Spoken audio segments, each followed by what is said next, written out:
Good morning. My name is Paul Dalzell. I am the worship coordinator of the Unitarian Universalist Congregation of Charleston. Welcome all of you, our members, our friends, and if this is your first time here, we welcome you and thank you for joining us today. We are a community of people, all different, yet all centered in love and in the shared values of interdependence, pluralism, justice, transformation, generosity, and equity. Please know that we welcome you, whoever you are.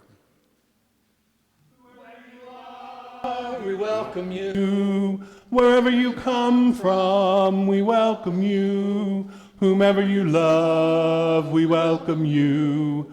Whoever you are, we welcome you. Wherever you come from, we welcome you.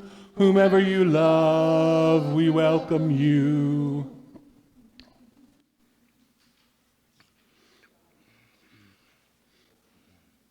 There are no big announcements this week, but do take the handy little announcement sheet with you to keep up with meetings and such.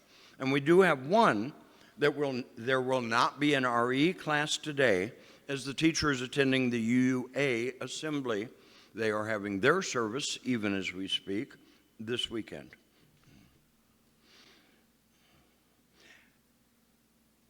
As Brian lights our chalice, I will read Chalice Lighting for Music Sunday by Marnie Singer.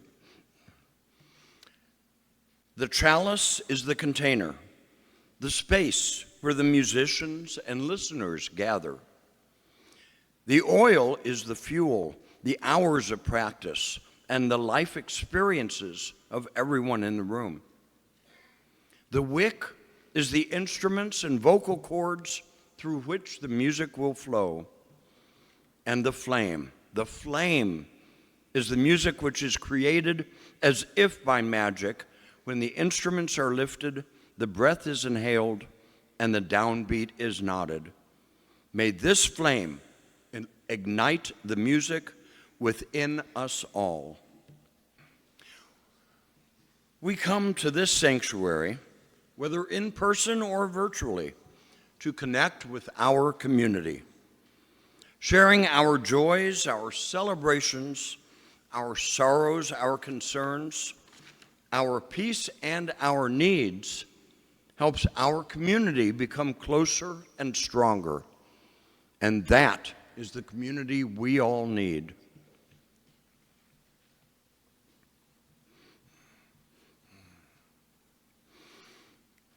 Let's start with joys. Thanks to Tina, Paul, and all UU volunteers who planned and paraded to celebrate freedom on Juneteenth. Yes.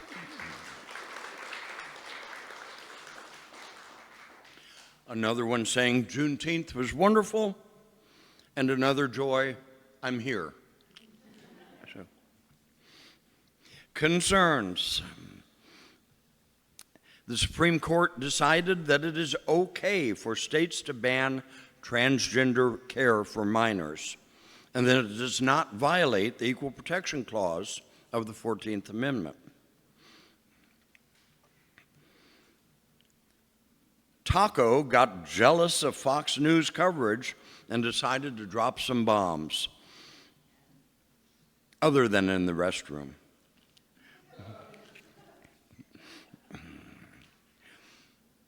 War. What is it good for? Absolutely nothing.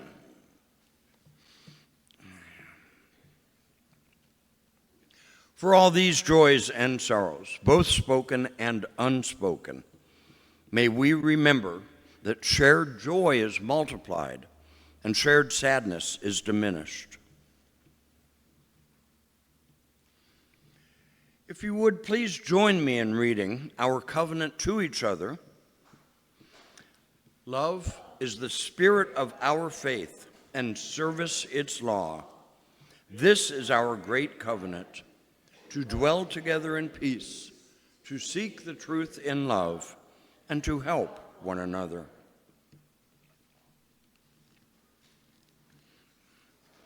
Our introduction words to the time of giving are "We Give" by Kristen Collins. We give to remind ourselves how many gifts we have to offer. We give to remember that we are part of something bigger than ourselves. We give because we believe in music and sacred space. We give with the faith that, together, we have enough.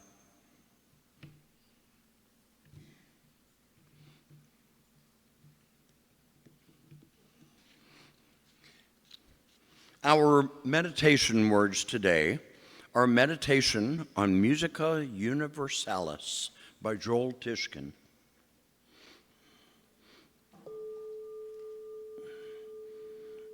The ancient Greek philosopher Pythagoras taught us that the universe was composed entirely of numbers, and numbers corresponded to music. So the entire universe, all of reality, including us, was composed of numbers and music. These 7 planets of the ancient world each resonated a frequency outward into the universe. Oh, I forgot to put the image, or did they get it?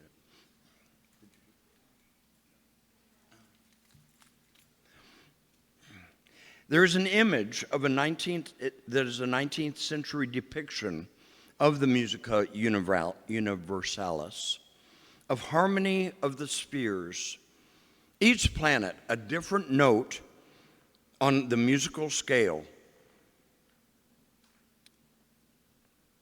Their music was not something we heard audibly, but their cosmic vibration, their resonance, could impact us as all music could.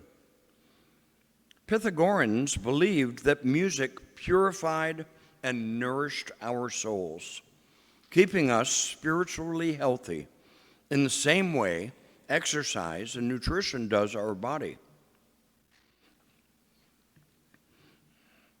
I invite you to contemplate, what music do you need to purify or nourish your soul right now?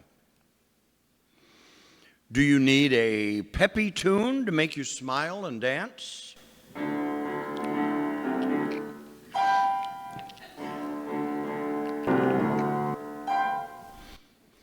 Do you need a love ballad to help you celebrate a love of your life?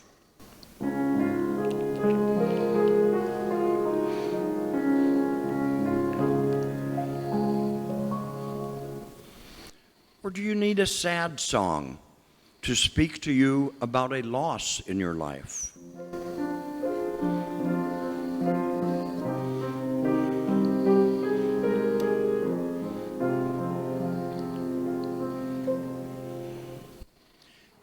Maybe you need a dirge to help you grieve and mourn a tragedy or loss.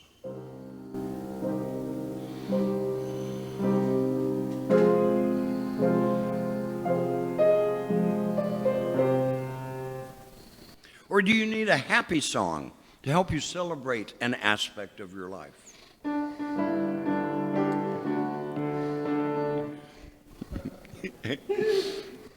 Do you need a cacophony, I knew I was going to mess that up, of noise to rattle you into a new awareness? Cacophony, there. Thank you. Perhaps you need a calm lullaby to bring you peace and serenity.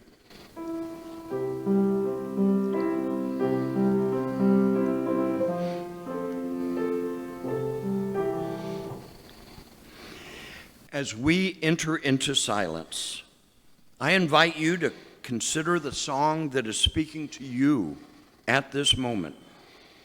Imagine it is resonating within you, but also outward in all directions. bringing your resonance to those next to you, then the people next to them, outward until it fills the room, connecting you with everyone else, communicating where you are today.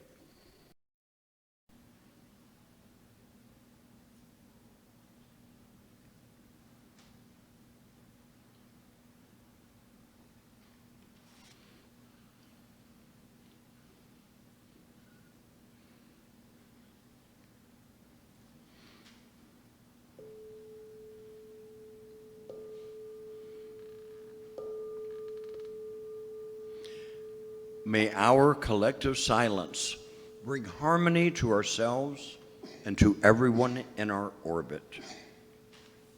You know, when I first proposed this service, my idea was to have a music therapist come and talk, but I wasn't able to get a music therapist to come.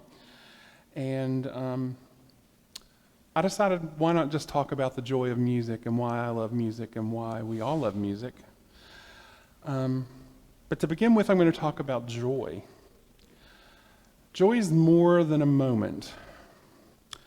Let's start by breaking down what we mean by joy. A very simple Merriam-Webster dictionary definition is it's emotion evoked by well-being, success, good fortune, prospect, possessing what one desires, so delight. It's also the expression or exhibition of such emotion, gaiety, the state of happiness or felicity, bliss, or a source or cause of delight. And hopefully this morning with some of the music that you've heard, you've experienced joy in one of these ways. But joy is more than just a fleeting sense of happiness, it's multidimensional. There are some key characteristics to joy, which are deep delight. Joy is more than just fleeting happiness, it's a profound sense of pleasure that resonates with our values and sense of self. There's an internal experience of joy which, while external events can trigger joy, it's ultimately an internal experience rooted in our beliefs, values, and relationships. Joy is also a connection to meaning. Joy is often linked to finding meaning and purpose in life, whether through personal growth, relationships, or contributions to society. Joy is also sustained positive impact. Joy can have a lasting positive impact on well-being, influencing both our physical and our mental health. The distinction between joy and happiness is while happiness is often considered a very positive emotion, joy is often seen as a deeper and more enduring emotion, potentially involving a sense of transcendence and belonging. The types of joy are passive joy, which is characterized by a sense of calm, contentment, and appreciation for the present moment, which your song, Sam, gave me that passive joy. And I think it gave us all that passive joy where we could sit and enjoy a beautiful song by a beautiful person. It's also characterized by active joy. Active joy involves a desire to share one's joy with others and actively participate in activities that bring pleasure. And then there's cognitive joy. It arises from a sense of achievement, accomplishment, or a feeling of pride in oneself. And then there's physical joy, which can be experienced through sensory experiences like music, food, nature. We have some groups here who do that. We have a hiking group, and they here at UU, and they constantly have pictures that they put up on Facebook, and you can tell that they are experiencing joy when they're in the woods and they're seeing all the beautiful sights.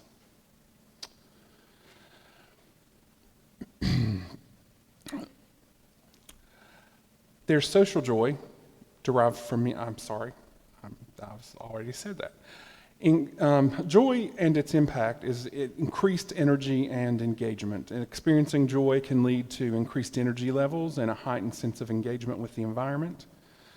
Confidence and self-esteem. Joy can boost feelings of confidence and self-esteem, leading to a greater sense of self-worth, resilience, and well-being. Joy can help individuals cope with challenges and build resilience, contributing to overall well-being. And joy also has enhanced social connections. Joy can foster strong social connections and a sense of belonging. In essence, joy in psychology is a profound positive emotion that goes beyond simple happiness.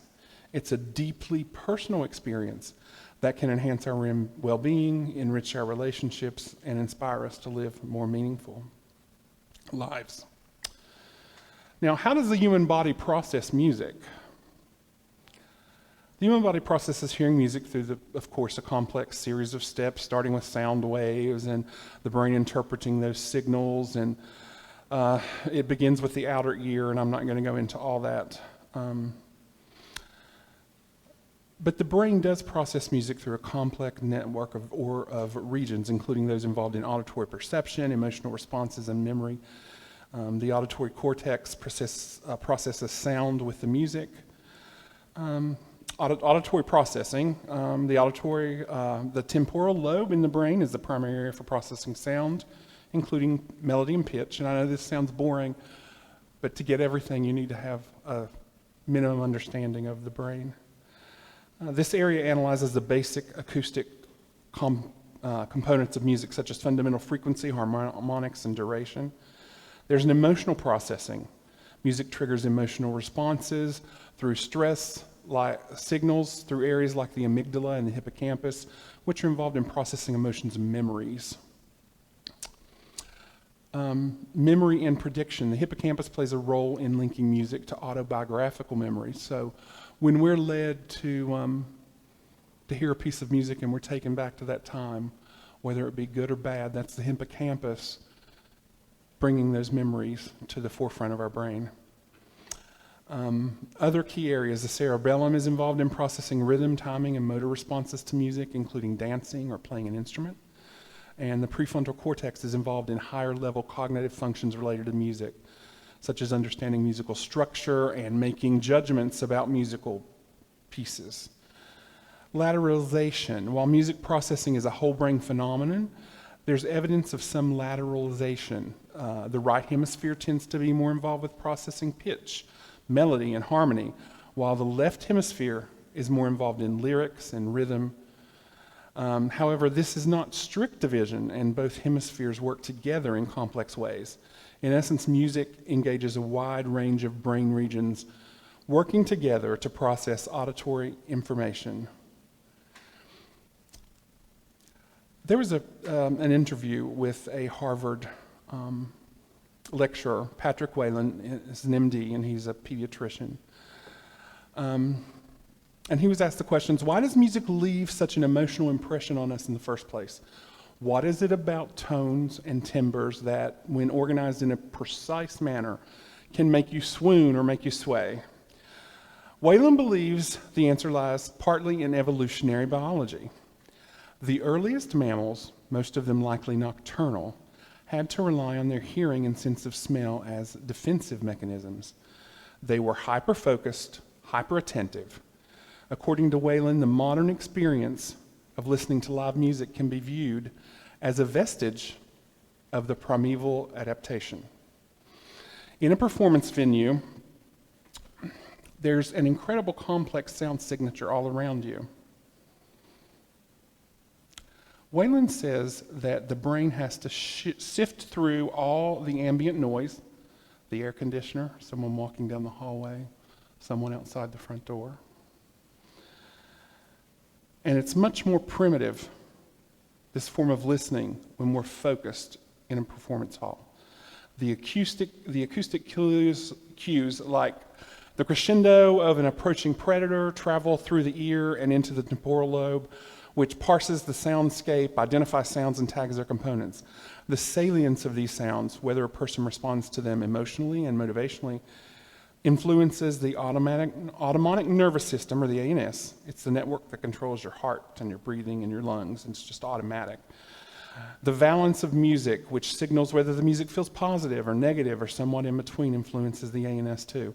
Those factors are among the reasons why our heart rate goes up when we hear the infamous song from Jaws, or why experimental music or heavy metal might make us feel uncomfortable if we're not used to it. He also talks about brain activity in certain patients with certain disorders, reveals unexpected connections with brain activity in people as they listen to music. Although models of obsessive-compulsive disorder pathophysiology are varied, evidence suggests that the condition is caused by a faulty neural circuit in the orbital cortex. I'm not going to say all those parts, but sitting just above the eye sockets, the orbital frontal cortex is involved in decision-making, and it's hyperactive in both people with OCD and intriguingly in people as they listen to music. The effect of music on our brains has clinical implications as well. Growing evidence suggests, for example, that listening to Mozart's Sonata for two pianos in D can reduce the frequency of seizures in some people with epilepsy. Other conditions and diseases, ranging from Parkinson's to depression to Alzheimer's, could someday have therapeutic solutions derived from an understanding of music. For instance, by identifying the exact type of music able to provoke a particular cognitive, motor, or emotional response, there could be a progress toward healing, improving our understanding of brain mechanisms. And the brain mechanisms can facilitate this. That's because music's immediacy, it unfolds in real time, captures our attention in a way that cannot be negotiated. It makes an ideal vehicle for creating specific experiences in the brain. With both immediate and long-term exposure to music, a person's neurons will fire in new ways, helping to shape communication pathways over time. Indeed, music is a potent tool for the future of precise medicine. As the scientific community continues to elucidate the emotional landscape of music, as well as how it differs from listener to listener, new methods for alleviating disease severity and improving overall well-being await both patients and otherwise healthy members of the general public. Now I'm going to talk about myself now and off the boring stuff. Well, I may be boring too, but anyway. I'm going to talk about when music became my joy. I always recall being sang to or being taught songs when I was a child. And to give a little family history, I was the oldest grandchild on my paternal side of the family. And this was odd because my youngest aunt was only 5 years older than me. My youngest uncle was 8 years older than me. So we were more like siblings than we were, an aunt and an uncle. And I stayed with my grandmother a great deal during that time. And they were a bit jealous, but they were never mean. What they would do is they would teach the young Jamie things that he should do that amused them, that Grandma would let me get by with, but they could not get by with. So you can imagine some of the things that they told me to do or taught me to do.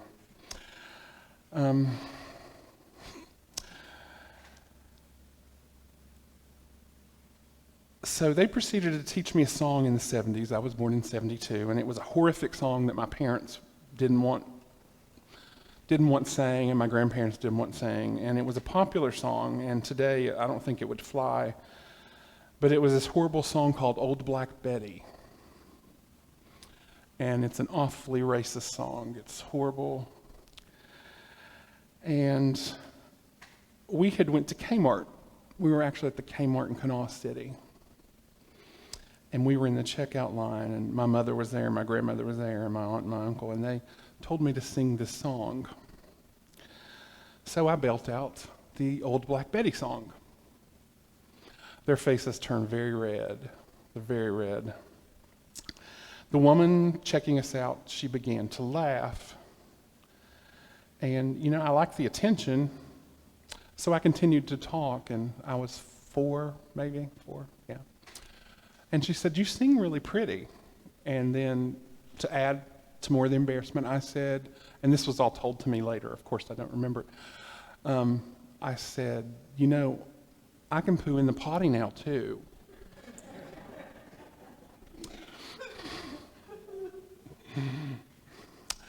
I also remember, I was a kid in kindergarten, and we had all this wonderful 60s and 70s discarded clothing that we could dress up in. So myself and four of my friends, Crystal, Kim, Donnell, and Crystal, Kim Donnell, and Bridget.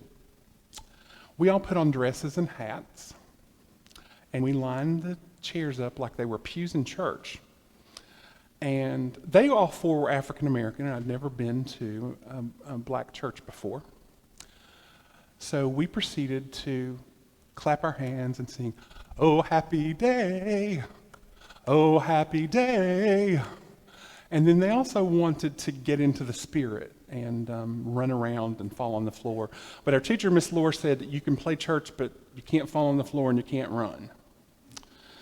So that didn't, but we had such a great time. And that teacher, since this is Gay Pride Month, she had parents who would tell her not to let the boys dress in dresses. And she says, children need to develop as they develop, and letting them try and experience new things are fine.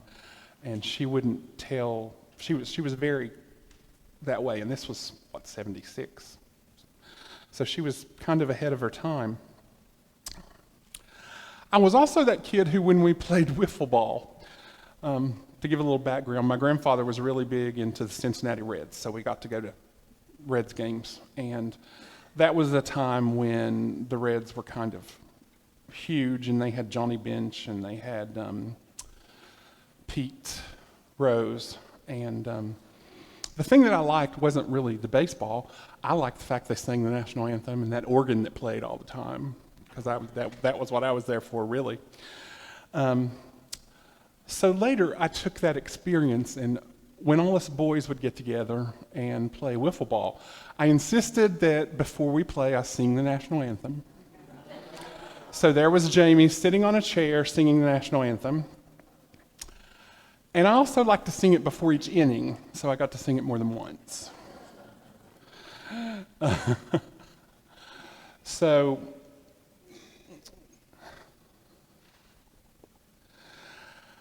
there I was, this young child who was a little weird, who liked to sing the national anthem.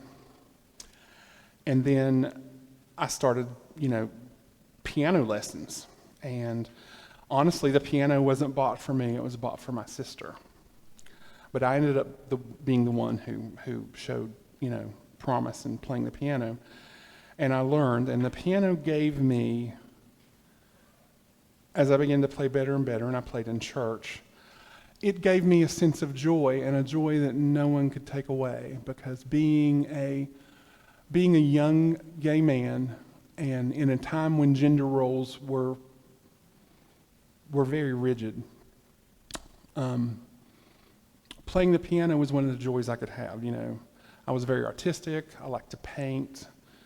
I loved to decorate for all the holidays, and I don't think that my parents, when they discouraged me to not be that way, I think they were trying to protect me from the world, because the world wouldn't see me, or they knew that it would make for a harsher path. I mean, and later, they're fine with me being gay, but early on, they tried everything to make sure I wasn't going to be gay, because every stereotypical thing,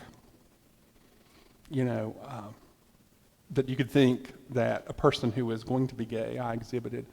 There are movies showing me and my father. My father was a wrestler and a football player in high school, and I was like 3 or 4, and we're wrestling, and I insisted on putting the apron from Raggedy Ann on. So there's pictures of me and Dad wrestling in the floor, and he would show me wrestling moves, but I had the Raggedy Ann apron on. So I went to school, and I really got involved in music, and in junior high I sang in the choir. I played for the choir, and in that I found my people. I found people who were like me, and people in the band, people who were like me. And I even had more joy in music because I could be myself around those people. There were other queer kids in there. And we eventually, we didn't say it out loud, but eventually those of us who were, admitted it to one another, and we could talk to one another. And then after that, I learned, I was playing really well, and I found that I could make money by playing in church. And someone sent me down on an organ and said, here are two keyboards, and this is a pedal, and you play them all together. And that was my experience with being taught. So of course I went to the library, I got books, I learned how to play it, and then I took organ lessons. And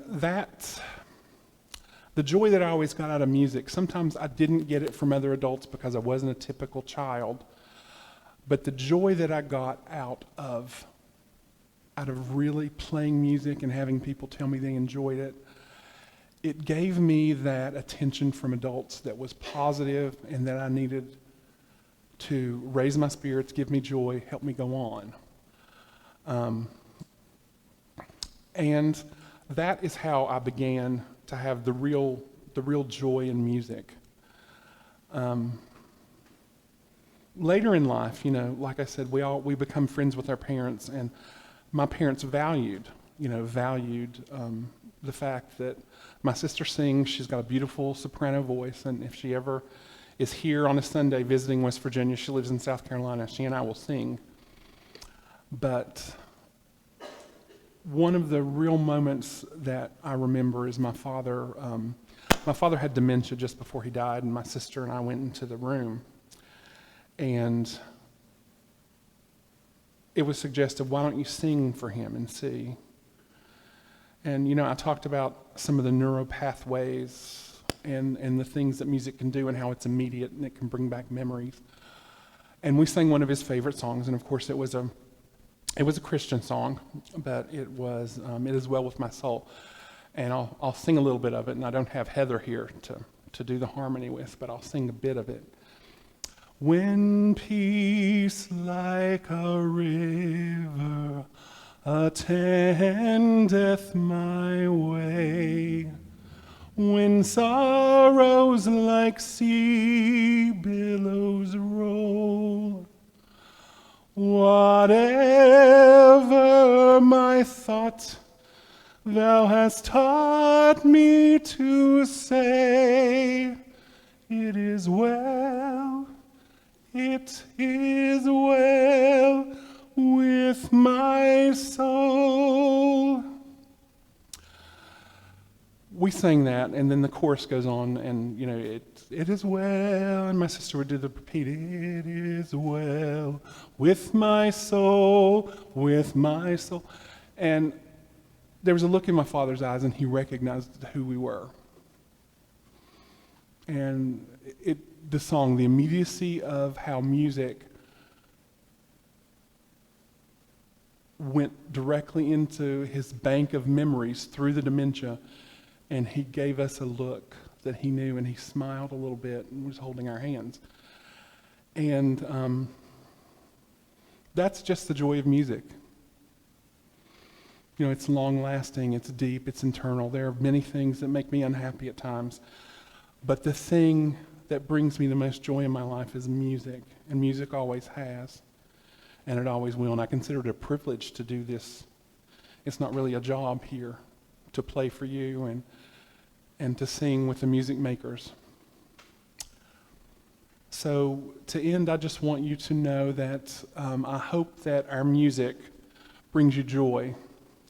And I hope that you find joy in one of those ways that I talked ad nauseum about earlier about joy.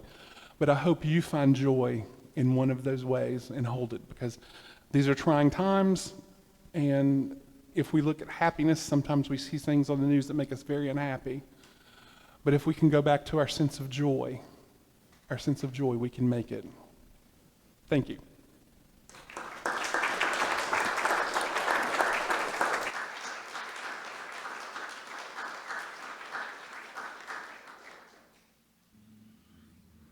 I invite you once again to rise in voice, body, or spirit for our last song for all, number 327, not what's listed in the order of service, Joy Thou Goddess.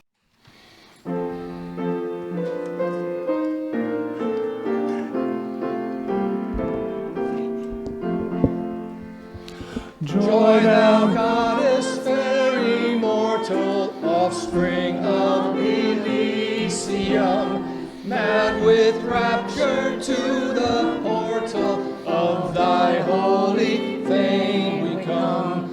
Fashion's laws indeed may sever, but thy magic joins again. Humankind is one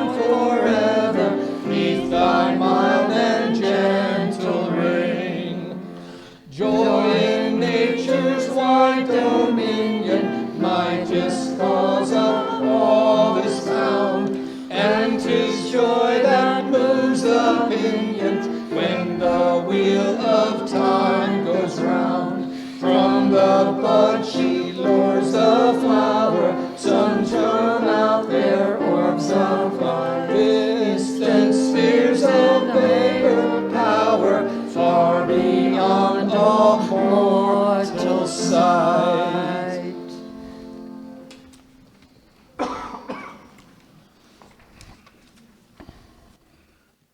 Our closing words are A New Song, A New Harmony by Richard Gilbert. By our presence here with one another, hearing the harmony that is the music of the spheres, may some of the harshness and discord of our human lives be transmuted into music. A new song in our hearts may there be, and a new harmony in our beings, so that we shall return to our several duties with fresh courage and with eagerness and with rejoicing.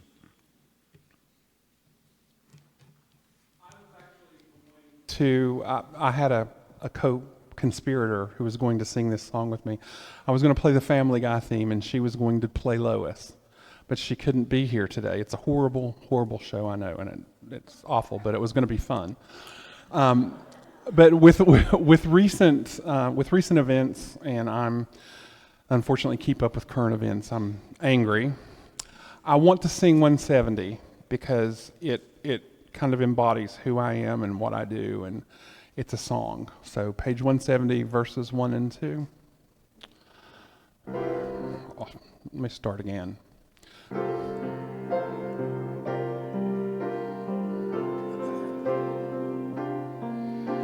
We are a gentle, angry people, and we are singing for our lives. We are a gentle, angry people, and we are singing for our lives. We are a justice-seeking people, and we are singing for our lives. We are a justice-seeking people, and we are singing for our lives.